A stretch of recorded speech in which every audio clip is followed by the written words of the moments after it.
Christos, it is wonderful to talk with you. We're here to discuss your film Fingernails, which is screening here at the Toronto International Film Festival. I kind of want to dive right in because I think the concept of this movie is so clever. Can you explain why fingernails? Yes, I will explain. I mean, for many, many reasons in a way. I mean, we were always trying to find, look, when we created this movie, it was the time that I was trying to understand love. I was trying to find love in my life. I was trying to see why love is so difficult nowadays and why people are going only through technology to find love. And if you will think, especially the younger generation are swapping right and left in order to find love through dating apps. Mm-hmm. And somehow they're using their fingers and their nails. So we definitely wanted to find something that, because our cell phones are the extension of our fingers, we wanted to find something that it is taken from our fingers. And the only thing that it is taken from our fingers, that it also protects our fingers in a way. And the flesh from inside is our nails. Mm-hmm. And when you are in love, you are feeling a little bit more vulnerable, you are feeling a little bit more uncomfortable, you are maybe losing something, you are feeling the pain. So we wanted to have that. And then we were trying to find, also, if you will think that, when you are validating your relationship and when you want to the certificate that all these people that are having 100%, it looks a little bit like a marriage. And it looks like that you are putting a ring on your finger. And then also the other thing, it's that we started checking if there is any connection between fingernails and heart and love. And we found this scientific fact that when you have problem with your hearts, literally, the first signs are white, small spots on your nails. Mm-hmm.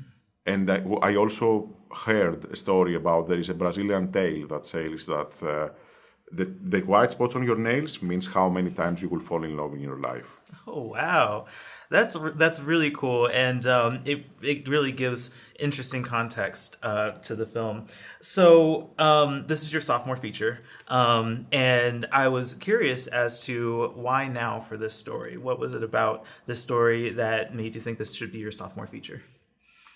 Because I think that it's the perfect time to talk about love, especially after living in a time that we were all so scared, in a time of the pandemic, and in a time that we were feeling lonelier than ever. We all felt this loneliness, this emptiness in our life, these things that I hope that all these things have changed the way that we are living, and that we will be also less in the technology, we will be less in things that we are doing behind our cell phones, and we will go more on in-person's relationship, in-persons, to look people in their eyes, to meet people in real.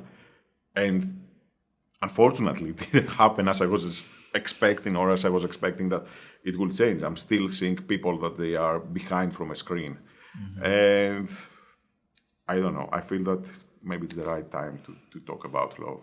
The characters in this movie are played by, we have a phenomenal cast for this film. You have Jessie Buckley, Riz Ahmed, Jeremy Allen White. Even for Schitt's Creek's fans, Annie Murphy makes a cameo appearance. Talk to me more about working with this cast, bringing this cast together, and working with them to bring the story to life. First of all, we were very lucky to have them because they're all amazing actors, but mostly they're amazing humans. So it was very easy to work with them. They made my life easier. And that was really great. And then when we approached Jessie and Riz, mm-hmm. I think that Jessie always surprised me in her performances, and always she gives something that I'm not expecting. And what I love with Jessie is that she has this very strong melancholic smile that I needed for the film, and also to create this melancholic smile tone. And then Riz, as a character, as an actor, I mean, he's completely chameleon. He's an actor that can adapt very easily in different genres, in different things that he's doing, like from ForReel that he played something very comedic to Sound of Metal. And I really wanted to see him in something romantic. So I thought from the beginning that he will have a great chemistry with Jessie on screen. And then, since we have the two of them, we are looking for somebody for the third person in this relationship that will be equally strong with Riz and will create also the whole story more complex, because love is something that is full of complex. So, and Jeremy Allen White was the perfect cast for this. And then, of course, Luke Wilson is doing something that I hope that it feels like a rediscovery.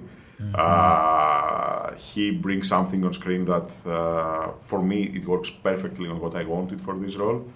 And of course, Annie Murphy is the best dancer, and she's doing a very small cameo in the film, but she's wonderful, and I really want to work again with her. And all the Canadian actors were very, very good. Absolutely. So we were very lucky with having them. That's awesome. Dancing, you just mentioned. It's been a minute since I've seen Apples, but if I'm not mistaken, there's a dancing scene in Apples. There's also a dancing scene in Fingernails.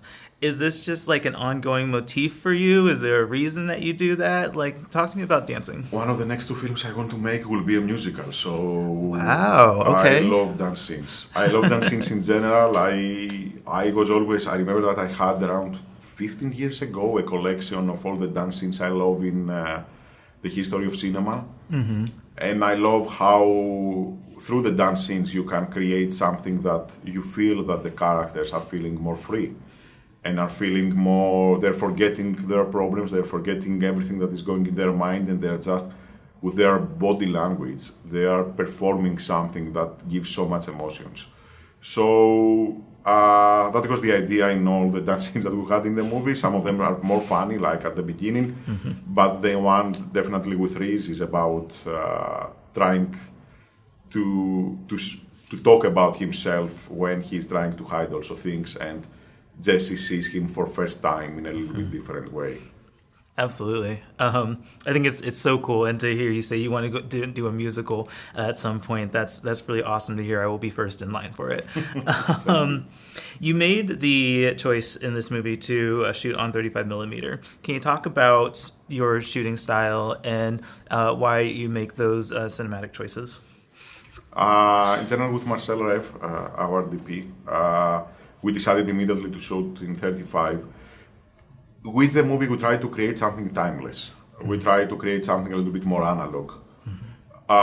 Even the technology in the movie is not so omnipresent.